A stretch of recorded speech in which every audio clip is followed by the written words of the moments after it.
23 মে কৃষি উন্নয়ন পরিবেশ রক্ষা ও নাগরিক সমস্যা নিয়ে তারুণ্যের ভাবনা শীর্ষক সেমিনার এবং 24 মে তারুণ্যের রাজনৈতিক অধিকার প্রতিষ্ঠার সমাবেশ সফল করতে রংপুর মহানগর ও জেলা যুবদলের আয়োজনে একটি প্রস্তুতিমূলক সভা অনুষ্ঠিত হয়েছে।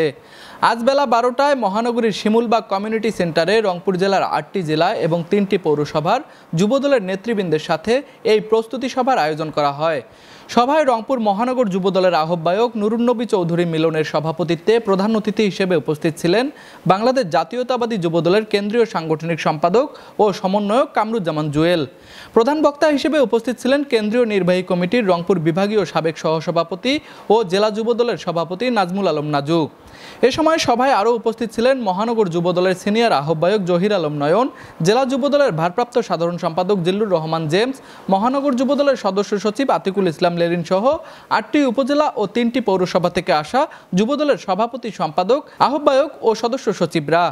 19 জুলাই 24-এর যে আন্দোলন রংপুরে পুলিশের বিরুদ্ধে, আপনারা দেখেছেন যে আমরা রাজপথের সম্মুখ সারিতে কিন্তু আমরা অবস্থান নিয়েছিলাম এবং সেখানে আমাদের 3 জন মহানগর যুবদলের কর্মী শহীদ হয়েছিলেন, শহীদ মেরাজ, মিলন এবং সাজ্জাদ।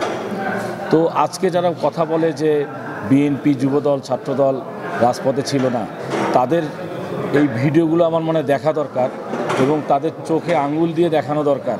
বাংলাদেশে 24-এর গণ অভ্যুত্থানে যত মানুষ মারা গিয়েছে তার মধ্যে সবচেয়ে বেশি কিন্তু আমাদের যুবদল, ছাত্রদল, স্বেচ্ছাসেবক দলের নেতারা। রংপুর শহর সারা বাংলাদেশে কিন্তু একই অবস্থা। বিএনপির ভারপ্রাপ্ত চেয়ারম্যান তারেক রহমান 31 দফা রাষ্ট্র মেরামতের যে সংস্কারের যে প্রস্তাব দিয়েছে, তারই আলোকে আজকে নতুন বাংলাদেশ গড়ার জন্য যে 31 দফা, আগামী দিনে রাষ্ট্র কীরকম হবে সেটি চান এবং বাংলাদেশে নয় সারা বিশ্বে যত আন্দোলন, যত বিপ্লব হয়েছে তরুণ সমাজের, তরুণদের মধ্য দিয়ে হয়েছে। আর এই দক্ষিণ এশিয়ার মধ্যে সর্ববৃহৎ এই তরুণদের সংগঠন হচ্ছে বাংলাদেশ জাতীয়তাবাদী যুবদল। নিজে যারে বড় বলে সেই বড় নয়, লোকে যারে বড় বলে সেই বড়।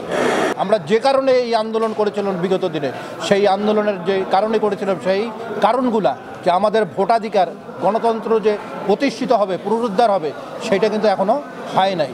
সে কারণেই কিন্তু আমাদের এই সমাবেশের মাধ্যমে আমাদের এই সমাবেশটা হচ্ছে আমাদের যে শীর্ষক, সেটা হচ্ছে তারুণ্যের রাজনৈতিক অধিকার প্রতিষ্ঠা।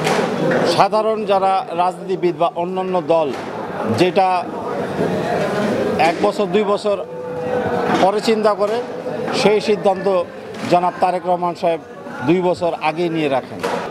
চিকিৎসা, নারীর ক্ষমতায়ন, শিক্ষা সহ 31টি অত্যন্ত গুরুত্বপূর্ণ দফা, যেটা 23 সালে জনাব তারেক রহমান সাহেব ঘোষণা করেছেন।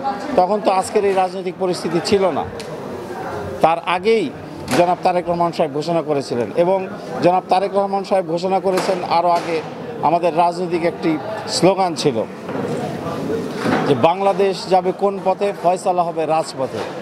তখন অনেকেই মিটিমিটি হেসেছেন এবং বিরূপ মন্তব্য করেছেন, কিন্তু আপনারা দেশবাসী সহ আন্তর্জাতিক মহল যা সবাই জানে, সবাই দেখেছে যে ফয়সালা কিন্তু রাজপথেই হয়েছে। ঘণ্টাব্যাপী এই সভায় বিভিন্ন দিক নির্দেশনামূলক বক্তব্য দেন যুবদলের কেন্দ্রীয় নেতৃবৃন্দ। রাশেদ হোসেনের ক্যামেরায় তুষার আচার্য, ডেস্ক রিপোর্ট, RCTV।